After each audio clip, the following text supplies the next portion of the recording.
리뷰는 리뷰일 뿐 오해하지 말자. 122화 광수와 정숙에 대한 리뷰. 지금 시작합니다. 안녕하세요, 유남생입니다. 제작진의 이순희 데이트 선택 방식이 제대로 효과를 발휘한 것인지 122회 방송이 나름 재밌었던 것 같네요. 이번 영상에서는 광수와 정숙에 대한 얘기를 해보려고 합니다. 광수는 거실에서 순자 옆에 앉아있다가 하하하고 한숨을 크게 쉬더니 벌떡 일어나서 정숙에게 말을 하러 나가는 모습입니다. 제사 문제가 해결되지 않으면 정숙과의 관계를 더 진행 안 할 가능성이 있다 라는 식으로 정숙에게 얘기를 하죠. 제가 보기에 제사는 그저 핑계일 가능성이 높다고 봅니다. 1순위인 옥순에게는 제사나 신우이, 방치와 축구 그런 얘기를 광수는 안 하죠. 저 때 광수가 정숙에게 대화를 신청한 이유는 저는 둘 중에 하나가 아닐까 싶네요. 어떻게든 관계를 좋게 마무리하려는 이유이거나 혹은 자신의 선택지에 정숙도 남겨두고 싶어하는 광수의 욕심이 보였다고 생각을 합니다. 2명보다는 3명이 자신의 선택지에 남겨져 있는 게 안전하다라는 거죠. 눈치를 보아하니 옥순에게는 광수 본인도 거절과 성급기를 당할 수 있겠다라는 위기의식을 느껴서 정숙이라도 다시 붙잡아야 하나 생각했을지도 모르겠네요. 그런데 말입니다. 아까 처음 얘기한 거실에서 광수가 순자 옆에 앉아서 한숨 쉬는 장면에 대해 잠깐 짚고 넘어갈 포인트가 있어 보이네요. 광수는 왜 하필 순자의 옆에서 정숙 얘기를 꺼내며 한숨을 땅이 꺼지게 쉬었을까요? 제가 보기엔 순자를 신경 쓰이게 하려는 고도의 전략이 아닐까 싶네요. 경쟁의식을 불러일으키는 거죠. 공부나 일도 경쟁자가 있을 때 더 열정이 솟을 때도 많잖아요. 그런 심리를 자극하는 전략이었다라고 보이네요. 그게 순자에게 먹혀들었을까요? 그런 듯 보입니다.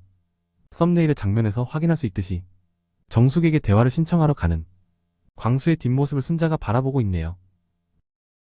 다시 광수와 정숙의 대화로 돌아가 보자면 광수는 정숙에게 제사에 대해 한 번 더 묻고 정숙은 다음과 같은 답을 합니다. 내가 느끼기에는 광수님의 마음이 나보다는 옥수님에게 가지 않았나. 그럴 거면 내가 굳이 이거에 대해서 깊게 고민을 해야 하나 싶네요. 라고 합니다. 저는 여기서 정말 정숙에게 박수를 쳤습니다. 남자의 핑계대기 수작에 넘어가지 않고 본질을 쿨하게 인정한 멋있는 모습이었다라고 봤습니다. 그녀의 높은 자존감이 엿보이네요. 대놓고 본질을 쿨하게 인정해버리는 정숙의 어퍼컷 한 방에 뺨이 얼얼해 보이는 광수의 표정이네요. 패를 들켜버린 듯한 씁쓸함이 느껴집니다. 제가 시청자 입장에서 얘기하자면 저는 조금 통쾌한 면이 있었습니다. 한두 번은 제사든 뭐든 핑계를 댈 수는 있겠지만 상대방과의 관계를 잘 마무리를 하려는 의도가 만약에 있었다면 본심을 솔직히 정숙에게 한 번쯤은 얘기했어야 맞지 않나? 라고 봅니다. 정숙님에 대한 호감도가 다른 분들에 비해서 높지는 않은 것 같다. 라고 말이죠. 그게 사람에 대한 진정성이죠.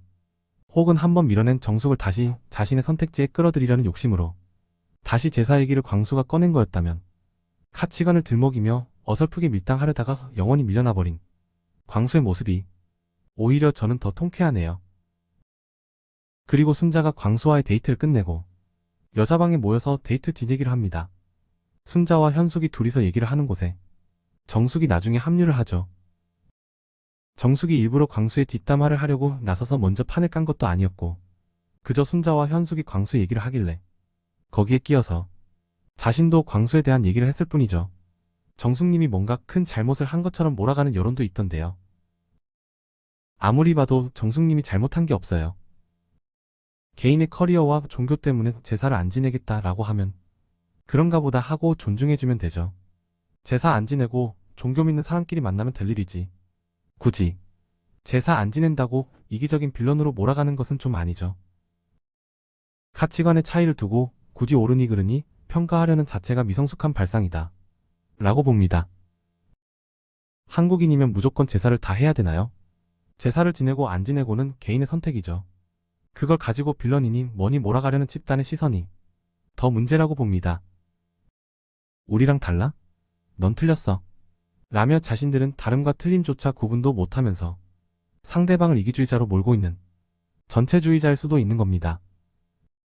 그렇게 편협한 사고를 가진 분들이 아직도 있다는 게 참 한편으로 씁쓸하네요.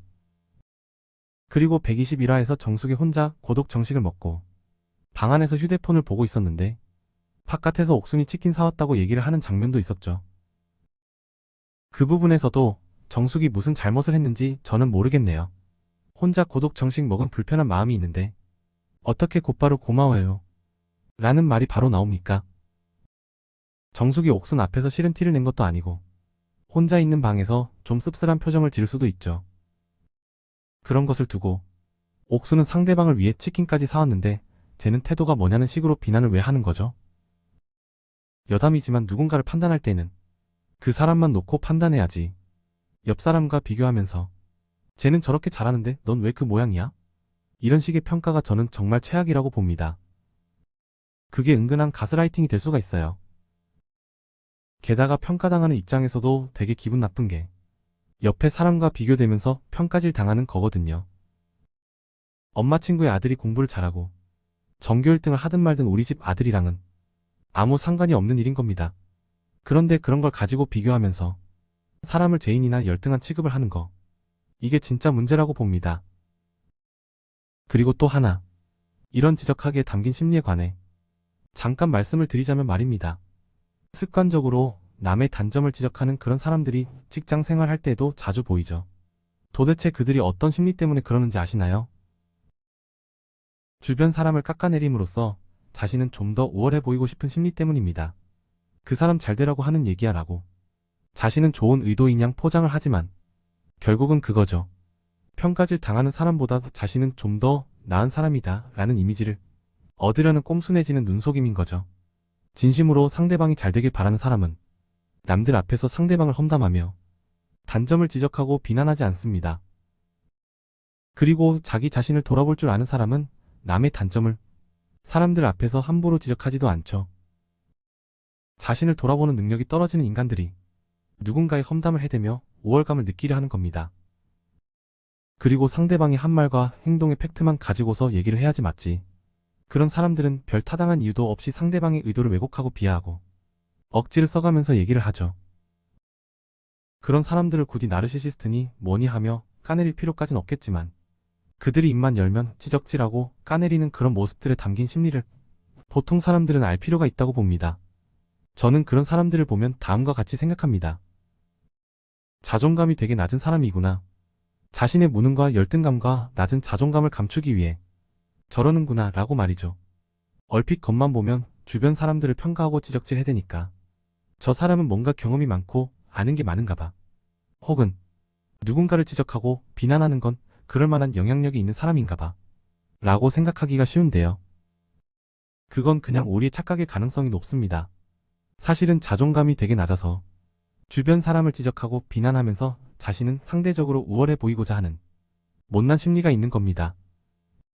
나 살자고 남의 평판은 어떻게 되든 말든 신경 안 쓰는 병적인 자기애가 있다는 거죠. 정말 타인에 대한 애정이 있는 사람, 자신을 돌아볼 줄 아는 능력을 가진 사람은 사람들 앞에서 남의 잘못과 흠을 지적하고 비난하지 않습니다. 정말 그 사람이 잘 되기를 바란다면 뒤에서 따로 개인적으로 만나서 조심스럽게 얘기를 하겠죠. 남을 깎아내리면서 상대적으로 자기가 높아 보이려는 게 그게 진짜 행복일까요? 이번 리뷰는 여기까지입니다. 영상 시청해주셔서 감사합니다. 구독과 좋아요 부탁드리겠습니다.